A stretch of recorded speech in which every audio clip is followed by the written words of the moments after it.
This is a new voice for a new Scotland. Welcome to this week's Yes Group Spotlight. This week's talk is coming from Scottish CND, which just shows you don't need to have Yes Group in your name in order to get on the Yes Group Spotlight. Other groups very welcome. This week's talk coming from Scottish CND is about how to remove the nuclear weapon from Scotland, which I think is something that whatever groups we're in, it's very dear to our hearts. So thanks very much to Scottish CND for sharing this with us. Right, for those who don't know me, my name is Gia Anderson and I'm the Secretary of SNP CND. And it's my pleasure to welcome you all tonight to our debate on how to block any plan for nuclear weapons remaining on the Clyde after Scottish independence. Our co-host tonight is Valerie Gold, Political Education Officer of SNP Kelvin, presenter on Indie Live Radio and an active member of Pensioners for Indie. So thanks for helping me here, Val. Before we begin, I want to say a word about what SNP CND is. It's a part of Scottish CND, not the SNP. Scottish CND is a non-political organisation, but it does have affiliates from most political parties. I'll leave you to guess which ones are missing. And of course it has affiliations from trade union groups. In fact, the Scottish Trade Union Congress and Scottish CND have worked together on several occasions and jointly published reports like Cancelling Trident, the economic consequences for Scotland, and Trident and Jobs, the case for the Scottish Defence Diversification Agency. Our aim in SNP CND is to keep the pressure on for Scotland to achieve a nuclear weapon-free, independent Scotland. We're keen in discussing the practical details that get things done, rather than making high-minded statements. We give talks for SNP branches and Yes Groups for anyone's interested, really. We arrange conferences, we run stalls at events, giving out reliable information and selling t-shirts, badges, etc. To join us, you have to be a member of both the SNP and Scottish CND. You can join Scottish CND online at banthebomb.org and you can contact me to let me know and I'll add you to our mailing list. This event was booked out in a couple of hours when we made it live last week, so we know there's a lot of interest. And because of that, we've arranged two other events on the 20th and the 27th of this month. Both are on Eventbrite. One of the few good things about going online like this is that we have people from all around Scotland. And tonight we've got people from Ullapool to the Borders, from Elgin to Loch Gilphead. We even have people registered from Canada, Ireland and Sweden. So welcome to you all. No more complaints about us confining ourselves to the central belt all the time, eh, Ron? Right, on to tonight's event. The format is that each of our four speakers will talk for about 5 minutes, outlining what they think are the most important topics most important issues in this topic. And the rest of the event will be questions from you all and answers from the panel. Because there are 100 of us here tonight, or maybe there's not 100 arrived yet, but there's 100 people registered, each question is going to have to be fairly short. I won't hesitate to mute a mic if anyone tries to make too long a speech. We're here to give questions and opinions, and also to hear from our four experts, who are Bill Ramsey, SNP convener. Give us a wave, Bill. SNP CND. SNP CND convener. Oops. Isabel Lindsay, Scottish CND Vice Chair. Isabel. Martin Docherty Hughes MP, who's on the SNP Defence team in Westminster, and Gail Lithgow, an international law specialist. So make yourselves known to folk. Thank you. So let us begin. Firstly, we have Bill Ramsey, our SNP CND convener. Until the end of June, Bill was president of the EIS. That's Scotland's main and apparently the world's oldest teachers' trade union. Bill now serves for another year as one of its three principal office bearers with the title ex-president. Bill has a background in history and politics. He's a regular contributor of thought pieces on independence and defence, and is the author, of course, of tonight's article, Guantanamo on the Clyde, which is the basis of tonight's discussion. And here he is to introduce that paper to us tonight. Over to you, Bill. Thanks, Chief. The re-establishment of a sovereign Scottish state is not far off. I think we can all agree on that. As such, it's time for the membership of the main political vehicle in that re-establishment to start to consider some of the international issues that will need to be resolved. One of them is the removal of nuclear weapons from Scotland. The starting point is to understand that the most important diplomatic relationship an independent Scotland will be with the remaining UK. When we consider any diplomatic relationship, one has to consider the needs of the other. Whether or not you agree with the needs of the other is a factor, but you must start by recognising that they exist and you have to examine them. That's what lies at the heart of this paper. In this paper we assert that the remaining UK will want to retain its seat on the United Nations Security Council. It will want to retain its position as a medium-sized nuclear power. Under these circumstances, it will wish to retain Trident, and if they can't get away with that, retain the Vanguard fleet on the Clyde, and if they can get away with that, retain the new Dreadnought class, which will become operational when the Vanguard fleet leaves service. And the important point about that is, like the hunter-killer fleets, all of the Vanguards won't go in a winner, and all the Dreadnoughts won't come in a winner. They'll be replaced one after the other. As the first Dreadnought becomes operational, one of the Vanguards will be taken out and slipped in. So that can be a factor as well.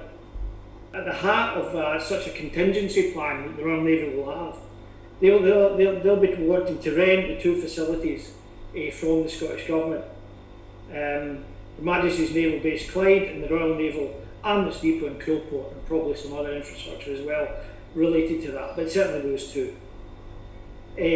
Now, that's the key point. They will want to come up with, they will be developing, in my view, a contingency plan on that, despite what they say, and there is evidence of that I'll point out as I go on. Now, an important point to understand that for any military, contingency planning is normal, it's bread and butter stuff, it's what they actually do. And it's an entirely rational thing to do. If I were Bill Ramsey, president somewhere down south, and I believed in the concept of multilateralism for Britain, then I would be expecting my government to be planning a contingency. But I wouldn't be as naive as to expect them to admit it, because viewed from a unionist perspective, to publicly endorse such planning, or worse, to admit that such planning is already being overtaken, would be, from their point of view, politically foolhardy. Such a public admission would lead the UK to losing control of any future Scottish independence narrative, something that worked hard to control in the run-up to 2014, with its too poor, too isolated narratives. Now, it struggled with that, but it definitely tried to impose that narrative, and certain media outlets that we mentioned at the moment played their dishonourable part in punting that narrative. As I say, contingency planning is a key element, indeed the bread and butter work of all professional staff officers. In peacetime, military staffs are involved continually in planning for contingencies of all types, whether likely contingencies or even sometimes the very unlikely. However, any claims that the notion of planning for the retention of Trident and the Clyde in the event of Scottish independence belongs to the realms of conspiracy theory is simply not credible. And this is because such narratives are already starting to emerge among some commentators with links to the military. And for those of you that download the paper, and Jill will remind you later on where you can get it, under footnote 1 you can find those which publicly talked about. Moreover, planning alternative basing arrangements, whether temporary or permanent, has always been a core function of all naval planners. The notion that the Royal Navy does not do alternative base contingency planning is, in the literal sense of the word, incredible. Indeed, given the anti-nuclear consensus of the SNP, having a discussion around the likely attempts of trident retention in the Clyde would, in the view of SNP, which is not seen as particularly controversial. And in that sense, what we're doing tonight is in a sense nothing new. The process we're using is nothing new. After all, we put forward a motion to the 18 conference on a roadmap for nuclear disarmament, based in the main around a series of documents that had been done, peer-reviewed documents, that had been done by the late John Ainslie of a Scottish CND. And after having done that, the roadmap paper, having produced the motion, we then made it public to SNP members like yourselves and SNP branches and said, take away the motion, consider it, you might want to amend it to some extent, and feel free to submit something along these lines to party conference, because as far as we're concerned, it's for you and other members and branches to consider the motion that appears towards the end of the document, take it, have a think about it, take it to your branches and consider, are we interested in this motion, are we interested in having a discussion about it, are we interested in its terms, maybe we want to change the terms of it and take it forward as a motion and put it to standing orders. Now, the idea of, behind this idea of the plan to retain Trident, it's what I'll call as the boiling frog fable. A colleague of mine in the EIS, who's a primary teacher, explained the concept of the boiling frog, which I hadn't heard of until about a year and a half ago. And it may not be true, but apparently she said you put a frog in a pot of cold water, turn up the heat and slowly make it warmer and warmer and warmer, and because of the metabolism of the frog, it will eventually boil. True or not, I suppose it's the reverse of salami slicing. And in that sense, boiling the Scottish frog in this case would consist of, it would start from a perfectly reasonable position that the Vanguard cut submarines that carry the Trident missiles could not be expected to up anchor and sail away to Devonport or some such the morning after the vote of the night before. I mean, that's simply not credible. I don't think anybody would expect that to be a credible option. And that's an entirely reasonable expectation at one end of a very, very long continuum that has at the other a decades-long lease to host the Vanguard class replacements until well into the second half of the 21st century. That's at the other end of the scale.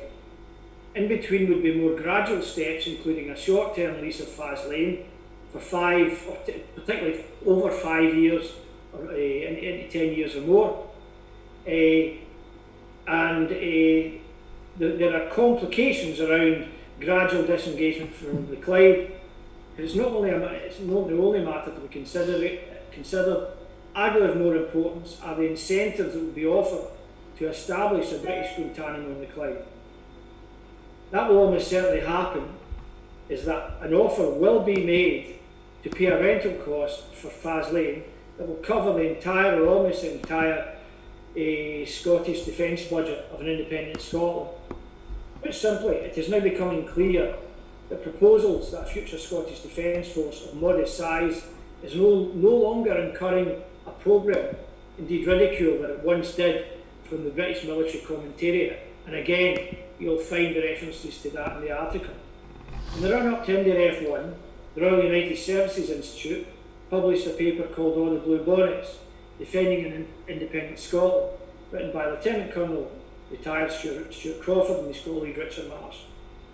In it, the authors presented a quite comprehensive and credible force structure for Scotland's armed forces. And again, the reference to that is in the paper. However, it fell foul of the constituents' interests of the then Westminster leader Angus Robertson. The Scottish Government's white paper proposals saw Scotland retain a fast jet capability in this constituency.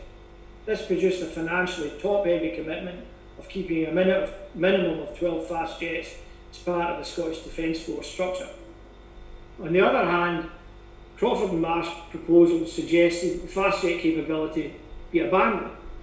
I mean, they suggested that it might be covered by a NATO base with other NATO countries providing that. A cursory glance at a map, and I'm not asking you to put it up, Jean, at the moment, will illustrate why. Every time a couple of aging Russian bombers appear in the North Sea, they've already been handed on through Finnish, then Swedish, then the Norwegian military controllers, not to mention whatever assets the United States Navy has in the Barents Sea and the Norwegian seas at the time. Interestingly, although the Royal United Services Institute and indeed Westminster engaged with Crawford and March, the Scottish Government did not. This time around it may be different, not least as the constituency calculus of 2021 has changed a little since 2024. With the probability, near certainty, of Indiref 2, Crawford and March are understandably in the process of updating their proposals for a Scottish Defence Force. And they've publicly said that in many fora, and again that's referenced. The Indiref white paper proposal had a defence budget of around 2.5 billion as a figure it would have had Scotland, in the ratio of GDP to defence spending terms, as a big defence spender. We can be confident, with recent comments of Crawford and March, that their updated paper will have a budget considerably well below that. And as I've already indicated, there are already calls that rental of Faslane and Coolport to the Royal Navy should be considered. Nuclear multilateralists will argue that we have the UK over a barrel, that we should take the money for a short time, call it for a longer time, and for others for as long as the UK has nuclear weapons. Now, I've not heard any SNP elected politicians say that, but I've certainly heard some SNP members over the years talk about it. But more importantly, in some terms, some of the commentariat are already saying that. The likes of Trevor Royal, who is a military historian, Scottish military historian. In fact, his recent book on Scotland and NATO is actually quite good. I've got a copy of it. But more to the point, in a sense, even Trevor, who won't be known to the wider SNP membership, Jerry Harrison. I mean, he's said this as well, and so did Pat Kane. But Pat Kane said it more tongue in cheek. Now, Marsh and Crawford haven't quite said that, but those who comment on their papers say it, so it's already out there. So SNP CND are of the view that the SNP needs to develop a policy this side of the 2021 election, so that when the SNP seek a mandate for independence referendum, the SNP policy makes it clear the SNP will not negotiate a lease of Faslane and Coolport. SNP CND will once again, as we did with the last motion, seek sponsorship of a motion for the next SNP National Conference for the following motion.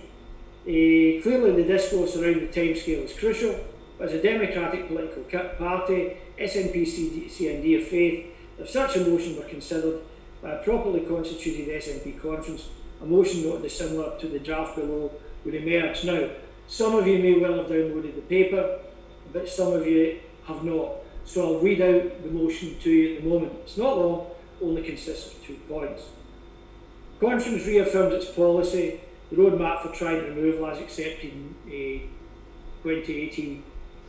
Conference therefore sets SNP policy a timescale of 3 calendar years after the declaration of the result of a successful Scottish independence referendum for the removal of the Trident missile system and their launch platform, the Vanguard class submarines, as a first step. Now I'll conclude with this point. Why 3 years? 1, it's about the shortest credible timescale that you could remove the boats from the Clyde to take someone. But secondly, if one is negotiating, and as some of you may appreciate, I've just finished as EIS president, I was vice president the year before, and I'll just use it as an example, when the EIS started its pay campaign, when we managed to negotiate a 13% pay award, when we went to our members, about a year before we started to look outwards to the government and to the general public, we engaged with our wider membership. We clearly said to them why we reckoned that they're entitled to the pay, to a substantial pay increase. We didn't have difficulty selling them that, and we put a figure Now the figure was 20%, and I can remember at certain meetings, certain members saying, we know that you're talking less than 20%, and we demand 20% as the end of it. But the point is, unless you put down a sound negotiating figure at the beginning, then it will be eroded. That's for certain.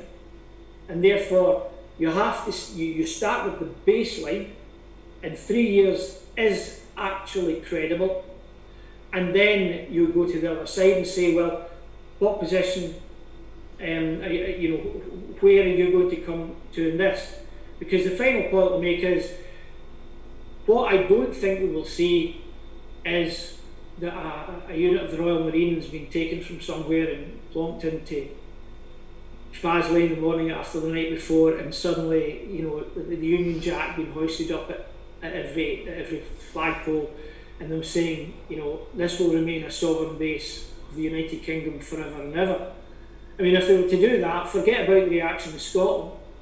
The reaction in England would be, shall we say, mixed. I mean, many people, the idea of an occupation force suddenly occupying somewhere else, although it would still be sovereign territory of the UK to start with before independence, but the idea of occupying it by military force would be seen as unacceptable both in England and internationally. So we're not talking about that.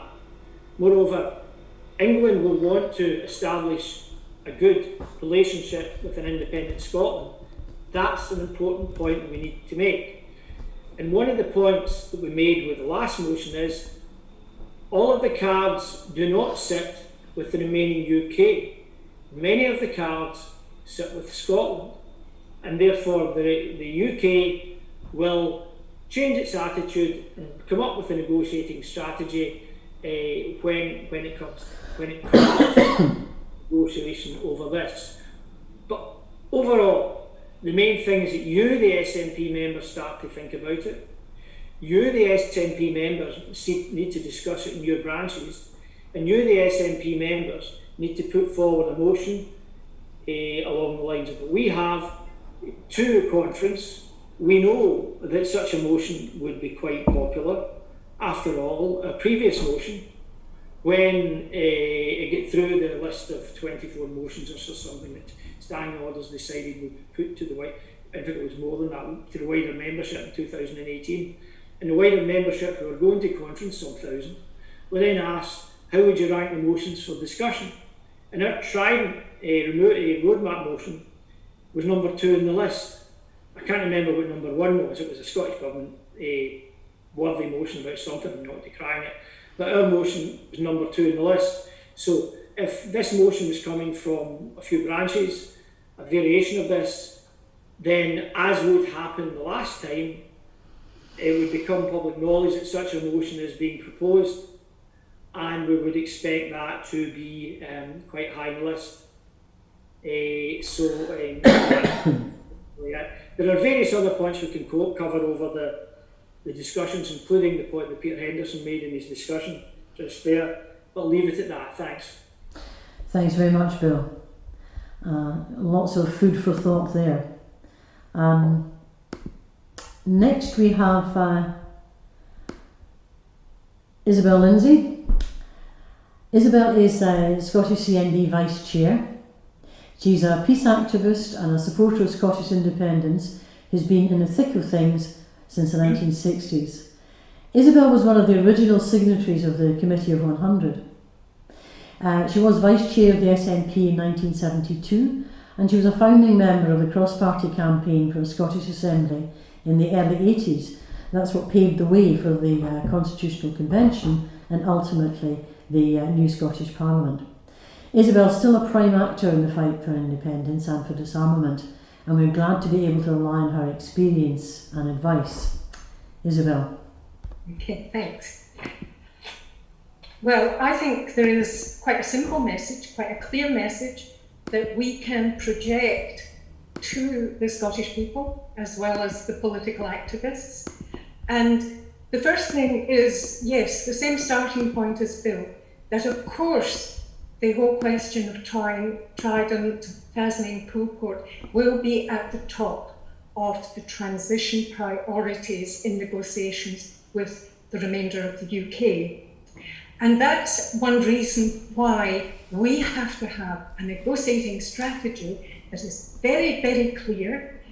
There is a very, very tough timetable, and we announce it long in advance, so that right through the period leading up to a referendum and then on to the transition negotiations, people know where we stand, and they know that on certain basics there is no wriggle room. That's very, very important in negotiation. Now, we know Trident is of no relevance actually to the rest of the UK's defence or security.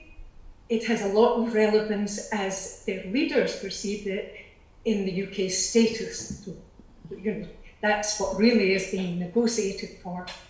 And the crucial thing is, yes, of course, the tactic in negotiations is going to be probably to say, oh, be reasonable, we have to have time, we need 15 years, and reckoning that if they can get 10 years, or even a bit less than 10 years, then they're home and dry, because after 5 years, after 10 years, they'll assume, well, everything is so taken for granted and established that we're there for as long as we want, which is why we have got to deal with it right at the start. And the issue is not, that I think we have to prioritise, is not getting rid of the submarines, it is getting rid of all the nuclear warheads. And that is actually quite a straightforward thing. We know exactly how to do it. And that's what we've got to prioritise. That's what we've got to say is the first thing that we do. And it can be started almost right away, and it can be completed within 2 years. Now, the process there is just that we make that clear, that all nuclear warheads must be removed from Scotland. The question of when the hulks go, subs go, when the non-nuclear armed submarines go, that's open to negotiations. But when the warheads go, that is not. And that means that Trident cannot be operational with nuclear warheads from Tasman Poolport or in Scottish territory.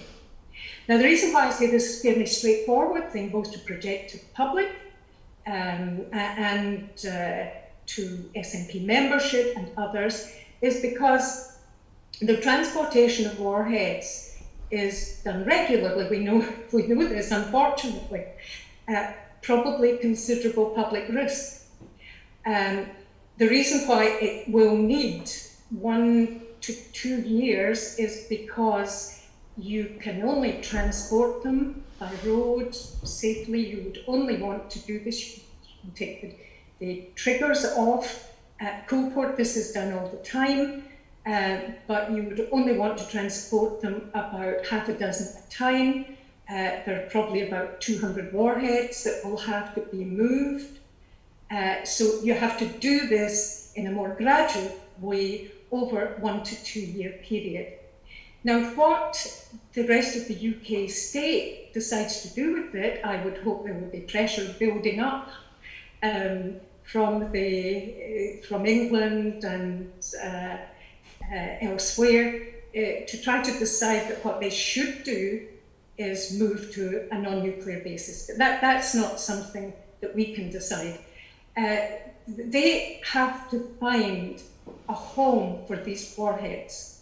And again, some of them will go to Burfield, where they manufacture, but they have to find another store. Probably RAF Honington, which has done this historically in the past, has stored warheads, would be an appropriate place. They would have the time, because we will have said this. As soon as Scotland votes yes, we will have made this clear. This is what the policy will be. So there'll be a couple, 2 to 3 transition years for them to prepare this. Now, once we get that done, once we get that underway, once we say this is non-negotiable, the rest can be negotiated in terms of timescale, but that's the crucial thing. Now, we are helped here, and perhaps Gail will take this up, by the fact that by the time we're independent, the treaty on the prohibition of nuclear weapons will be a formal UN treaty. And there's already been a clear indication that there will be political support. The SNP has supported it, the Greens have supported it, there are some people within Labour who will support it. So there is a clear political support for that, for joining that treaty. And that treaty has specific provisions for countries which have the nuclear weapons of another state on their territory. And it doesn't give a precise timescale, but it says as soon as possible. And you have to submit the timescale, and the other member states will decide on a deadline for the completion of the removal of nuclear weapons. And remember, that is removal of the weapons. We're not talking about ancillary things like the subs, or even the missiles, if the missiles have no warheads. So we would have this international structure in which to proceed. And we should remember that in all negotiations, what happens is that if you think there's a bit of the door open, then you push and use every negotiating tool to get there, to get your continued use of Faslane Poolport. But if the door is absolutely glued shut, you're wasting your time. And therefore, you go on to negotiate in other ways and get other kinds of concession as best as you can. But that initial thing of removing all the warheads from Scottish territory, if that door is glued shut and they know it early on, that is the key, the important key. And it's also quite a straightforward and popular message to sell. And what I would say on this is that, of course, we can't determine what happens in the rest of the UK, what decisions they will make. But I'm sure that by doing this, we would open a huge debate in England and huge pressure to change the nuclear position. How it would come out, I don't know, but it would certainly change things in a very important way. And it would be a defining moment internationally for a newly independent Scotland, because we would have shown we had principles, we had nerve, we had a clear strategy for our future, and it would be enormously important politically, as well as enormously important in achieving significant disarmament. Thank you.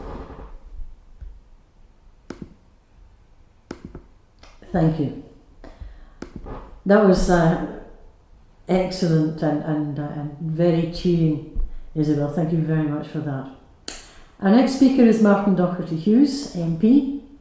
Martin's been a member of Clydebank SNP since 1990, since he was a boy.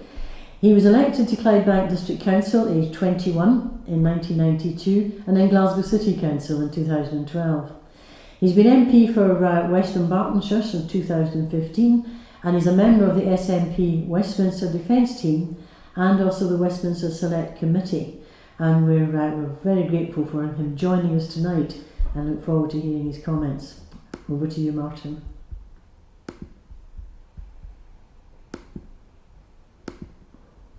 Well, Jean, thanks very much for the invite to join the panel tonight and have this, what I think is mostly an agreeable discussion on the removal of weapons of mass destruction from the Clyde. When you asked me originally as to start my bio, I made it quite clear as to being a councillor in Clydebank and being a branch member of Clydebank, and specifically for a very specific reason, about the lived experience of my community on the impact of aerial bombardment and mass loss of life. And next year is the 80th anniversary of the Clyde Bank Blitz, in which we commemorate some of the family that I lost, that my parents lost, and the decimation of our town by National Socialism. And the commitment that brought me into the SNP a long time ago, the running joke in my branches when I had hair and my own teeth, is our commitment not only to the liberty of our country, but also to the removal of Trident. And so far, with what Isabel's been saying in Bill, there's quite a lot there which I fundamentally agree with, and I suppose the vast majority of the members of the Scottish National Party agree with as well. But I wanted maybe to take up a couple of points that I think are worth discussing around. I think that Bill's been mentioning around this kind of Guantanamoisation of Faz Lane, and I think some folks have been also already been putting in the chat about how the UK already has sovereign military establishments in the world, and indeed there is a fact. I think one of the big differences around Faz Lane from my perspective is that it is a nuclear location, and from my knowledge that there's not one nuclear power in the world which has a nuclear facility surrounded by the sovereign territory of another country. So I think that's something that we need to consider when we look at that, the issues that the UK will face when they're doing their contingency planning. And Bill's right around the issue around the MOD, or as they like to call it, main building, in terms of the contingency planning. I'm sure they will be thinking about it, but I don't think they'll be thinking about it very well, because it is a chaotic, I have to say at the moment, a very chaotic place in which there are a range of conflicting ministerial and departmental issues in terms around the integrated defence review at this time. And we will find in the UK, or should I say the remainder of the UK, what remains of the UK, is that the impact of the removal of Trident from Scotland, and most importantly, and I think for all of us, I think from moving from the moral position of removing nuclear weapons from Scotland to the practical element, is it's not just about, it won't just remove nuclear weapons from Scotland. For me, it will most certainly remove weapons from the rest of what remains of the UK, because they can't afford it at the moment, and they certainly won't be able to afford it in the not too distant future. And some of even their own military theorists will say that at the Defence Select Committee. I think there's also another issue that Bill touched on is some of the narrative of commentators. And I understand where people like the Crawford March report, but I think that's up to members of the Scottish National Party, and I think not members of other political parties, to determine the future or to create policy papers. And we have been consistent in the SNP for a long time about our position is the removal of Trident from the Clyde, and specifically the turning of Faz Lane into a Scottish military establishment. Now, some folk may want to discuss the idea of having a military establishment or anything else, but in terms of the removal of Trident, it is essential for the removal of Trident for us to have our Tri-Services headquarters at Faz Lane. And I think Isabel had mentioned the issue that Faz Lane itself is not an effective nuclear facility. And the UK military establishment know this. I noticed that Ken had put up, I'm hoping jokingly, we'll just float, just sink a couple of boats and block it off. Well, in practicalities, that could be done by an adversary in terms of the use of the continuous at-sea nuclear deterrent, as they like to call it. That it is probably one of the most ineffective nuclear bases that exist. I think also in terms of the Guantanamoisation element, my only what I would throw into this is that it would therefore, I'm imagining that with us being again a sovereign independent state, and I am hoping, but I'm not assuming how the Scottish electorate would vote after independence, that we have a government which is anti-nuclear, that anti-nuclear government is not going to be very happy about a sovereign nuclear base in its own territory in which those nuclear weapons, as Isabel so clearly pointed out, are taken by truck down through the central belt of Scotland, through not only Argyll and Bute, but through my constituency, through Dumbarton, through Clyde Bank, I can't imagine for a minute that the UK is thinking that is a reasonable position in which to place a nuclear military establishment, because I know that we as a movement, I would hope SNP, CND would be very vocal in if that should ever come to pass. And I certainly could never imagine that happening under an SNP government, but it's not just the SNP who would run for office. Maybe, because I know we're running for time, around some of the other issues about in terms of withdrawal. And I go back to that kind of perilous document of the late John Ainsley's, about disarming Trident. And his document is very succinct, but I know when I look at it, and it informs a lot of our thinking as a party, it is not based on what is actually on the ground within that base, because none of that information is available in the public domain. And I do agree with Isabel that, in terms of the actual physical warheads, but we're only assuming that's the only reality in terms of the practicalities. So we don't know the entirety of it. So whereas I agree with Bill around the possibility of saying, there will be no lease in an independent Scotland, I think we need to give ourselves just that little bit of flexibility in terms of time to make sure it's based on the reality. Because for me at least, I don't know about others, but our moral imperative is to move that moral imperative of removing Trident, not just from Scotland, but taking the opportunity to make sure it doesn't go anywhere else. Though saying that, I just maybe want to finish on this before there's questions, etc., is that what remains of the UK, and again, it's Isabel who intimated this in terms of why they have nuclear weapons, sitting at the top of the UN at the Security Council, is a rather large phallic symbol, forgive me for saying, that they like to kind of wave around, is that they may decide to place it within one of their allies who are nuclear powers, notably, for example, in Norfolk, in the East Coast United States. And whilst they may do it with France, I doubt they would, because the French have a completely independent nuclear deterrent as opposed to what the UK has.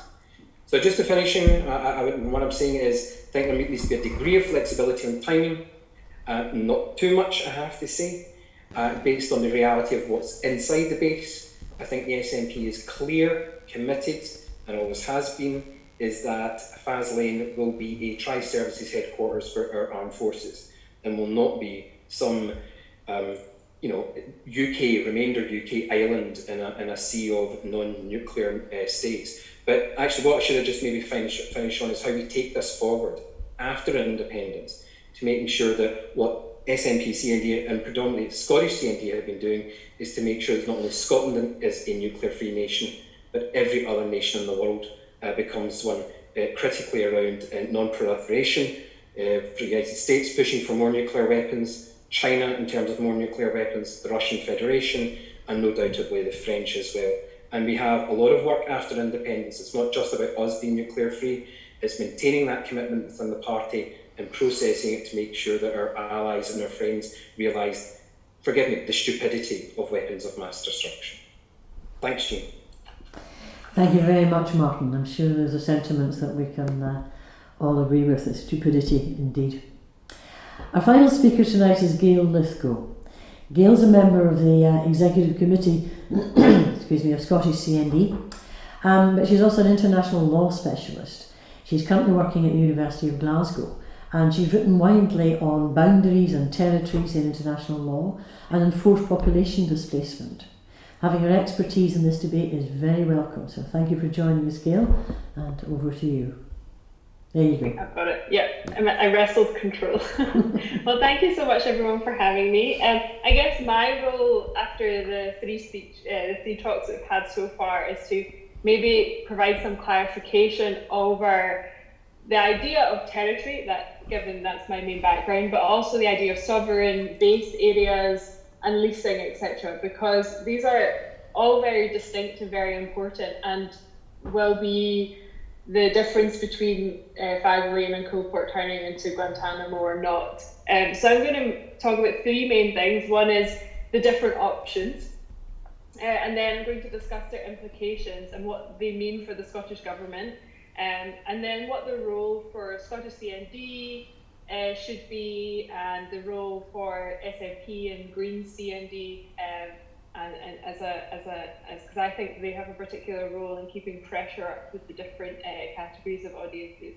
So first of all, in terms of the different options, you'll see, if anyone's read the John Ainsley report, which is excellent, you should read it. And if you've read Bill Ramsey's paper, which again is very clear, I just want to make some clarifications, because sovereign base areas and leases and colonial possessions are all very different things. It's Faslane and Coalport would not turn into a colonial possession if the UK was to retain sovereignty over that area, mainly because, and people might disagree, and there's definitely a debate, Scotland is not colonised in the way that it's understood in international law anyway. The second idea of sovereign base areas, I mean, the implications of sovereign base areas are very concerning for the Scottish government, the Scottish people. And I noticed there was an SNP councillor who said that they were the most likely scenario, and I would absolutely urge that they are not the likely scenario, and they're very different from leasing. But sovereign base areas exist in the likes of Cyprus, as many of you know, and they are not technically part of the UK, but they are subject to the sovereignty of the United Kingdom. And what happened was, when Cyprus became independent, an act was passed in the UK Parliament which decided to give Cyprus the entirety of the island, apart from the two areas that they still retain a sovereignty over. And so these are subject to the sovereignty and jurisdiction of the United Kingdom. Cyprus cannot get them back unless the UK wants to get them back, or unless they're able to argue that they should be decolonised. But given that there was permission given for these sovereign base areas to exist in the first place, it's going to become a lot more difficult. And so the international law that then applies is that relating to British overseas territory. And so British overseas territories do not need to be handed back if there is consent. And the difference here is with the Chagos Islands, which many of you will have heard of, which are in the sea, and Mauritius is trying to get them back. And so these are, the UK has sovereignty and jurisdiction over them. And they're different from Faslane because they were clearly part of colonisation in the 18th and 19th century, whereas Scotland is not seen as colonised. So these would be different again from how decolonisation and handing back exists with regards to Chagos.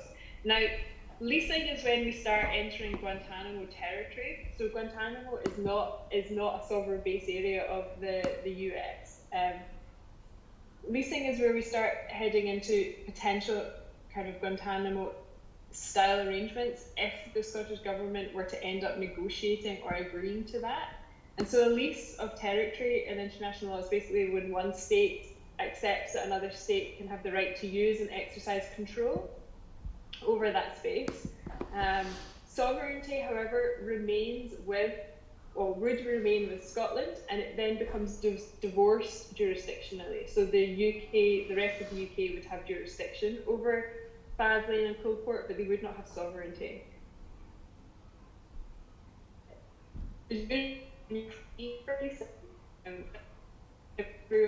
Quite famous that for Cuba, for example, they've only cashed one check from the United States in that entire time, mainly because they don't want it to be seen as a lease agreement. They're wanting to argue that it's a colonial possession, and there's a bit of ambiguity about that. All the scope of this lease is utterly up for negotiation. The length of time, the powers that the rest of the United Kingdom would have as a result, the obligations that the UK and the rest of the UK and Scotland would have in the lease, and the duration of it. And so we would then, this is when we start talking about timescale. And so it's really important that when we think about the 3 years after independence, that already comes after 18 months of negotiation. 18 months was what was in the Scotland's future last time around, and it's quite likely that 18 months makes sense. So we're actually talking 3 years plus 18 months, so 4.5 years would already be a kind of a reasonable timescale. If we were to accept a lease for 3 years, what becomes then especially important for the Scottish Government to determine is how that lease may be renewed or renegotiated. So the problem with Guantanamo is that Cuba cannot unilaterally agree or cannot unilaterally end that lease. And there's actually no fixed expiration date. There needs to be agreement between both states in Guantanamo in order for that lease to end. And I mean, that would just be daft if the Scottish Government were to agree to this. Like but that's how we would end in a Guantanamo situation. So absolutely vital that that the negotiations, if there was a lease, the negotiations were to say that each party must agree to it, that the lease is renewed as opposed to that the lease comes to an end. So, and leases could be any length of time really in international law. The longest one that I can remember is 99 years. Was one of the recent ones where China's leasing ports from the likes of Sri Lanka for 99 years. And this is quite common in their Belt and Road Initiative across the world. But yeah, basically, they're very different from sovereign base areas. And the key part is that ultimate sovereignty would remain with Scotland. And a lease, rather than a sovereign base area, allows the Scottish Government to have a much larger voice in negotiation. But all leases are individual, and the Scottish Government would have to negotiate every single part of the terms of that lease. So I think that's the most important thing to understand, and I do not advocate at all the implications of a sovereign base area would be so kind of limiting for the Scottish Government in the future that it would be one of the most worrying situations. And that's where Isabel is 100% right. Negotiation is one of the most important things. Negotiations are never symmetrical, so there's always one party that tends to be more powerful in one area or another, and so the Scottish Government needs to be really careful in how they undertake that negotiation. And then there is, of course, an option where there's no official lease, but the Scottish Government agree with the UK Government, the rest of the UK Government, that they can be removed within a certain time period. Now, the UK Government is not going to like that because they're going to want full control and jurisdiction, which a lease will be able to give them, while Trident is being removed from Faslane and the warheads are removed from Coolport. But the Scottish Government doesn't need to give them a lease. It can refuse it. It is completely up then to the Scottish Government to set the terms like that.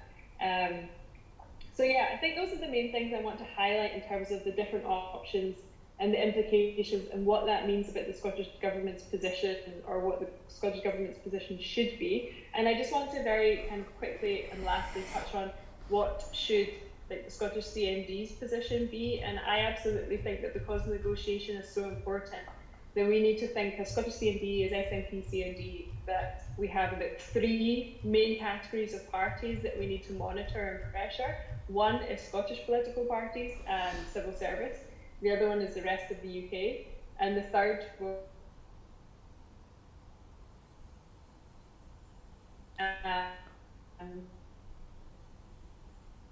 sure that the negotiation, and that wherever possible, political parties have their own policies over how long the lease could possibly exist for. And the reason why I say have policy now is it allows the UK Government to understand what the likely negotiating position is going to be in the future.